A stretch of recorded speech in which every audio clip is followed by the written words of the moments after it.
শরতের আকাশে ভেসে থাকা কাশফুল আর উৎসবের আমেজ জানান দিচ্ছে শারদীয় দুর্গোৎসব আর বেশি দূরে নেই। তাই মোংলার মণ্ডপে মণ্ডপে পুরোদমে চলছে প্রতিমা তৈরির কাজ। আসন্ন যে দুর্গাপুজো আমরা ব্যাপক প্রস্তুতি নিয়েছি। আমাদের ভলেন্টিয়ার এবং আইন শৃঙ্খলা বাহিনী ছাড়াও আমরা এবার 35টা মন্দিরে সিসি ক্যামেরার আওতায় আনতেছি, যাতে কোনো বিশৃঙ্খলা না হয়। 28 তারিখে ষষ্ঠী, বিজয় দশমী 2 তারিখে বিসর্জন দিয়ে আমরা মার কাছে চাবো দেশবাসী ভালো থাকুক। শিল্পীরা প্রতিমা তৈরির কাজে ব্যস্ত সময় পার করছেন, অপরদিকে পূজার আয়োজন নিয়ে দৌড়ঝাঁপ করছেন আয়োজক ও ভক্তরা। সনাতনী ধর্মাবলম্বীদের সবথেকে বড় উৎসব শারদীয় দুর্গা উৎসব আগামী 28 তারিখে মায়ের বোধন ষষ্ঠী পূজার মাধ্যমে এটা শুরু হচ্ছে।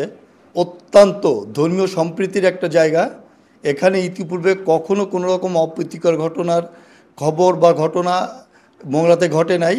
আমরা আশাবাদী এবারও ঘটবে না। আর সকলেই স্বতঃস্ফূর্তভাবে উৎসব উদ্দীপনার মাধ্যম থেকে পূজা আয়োজন চলতেছে। বিভিন্ন মন্দিরে পূজার যে আমাদের বিগ্রহ তৈরি এর কার্যক্রম অনেক মন্দিরে শেষ হয়ে গেছে। সব মশার বিরুদ্ধে সুরক্ষা দিতে এলো বসুন্ধরা এক্সট্রিম অ্যারোসল, মশার বিরুদ্ধে এক্সট্রিম সুরক্ষা। প্রতিমা তৈরির শেষ পর্যায়ে এখন চলছে রঙের কাজ। দুর্গা, কার্তিক, গণেশ, লক্ষ্মী ও সরস্বতীর প্রতিমা সাজানো গোছানো চলছে প্রতিটি মণ্ডপে। সর্বজনীন এই পূজা শান্তিপূর্ণ ও নিরাপদভাবে আয়োজন করতে চায় প্রশাসন। উপজেলা এবং পৌরসভা মিলে 34টা পূজা মণ্ডপ আছে। আমরা এখন থেকে নিরাপত্তা দেওয়ার জন্য অবিরাম কাজ করে যাচ্ছি।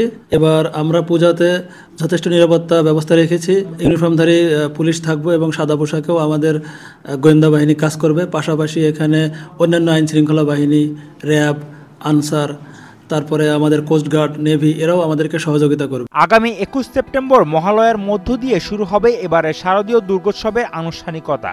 পূজার আমেজে আনন্দঘন মুহূর্তের অপেক্ষায় দিন গুনছেন সনাতন ধর্মাবলম্বীরা। মাসুম বিল্লাহর পাঠানো তথ্যচিত্রে ডেস্ক রিপোর্ট, কালের কণ্ঠ।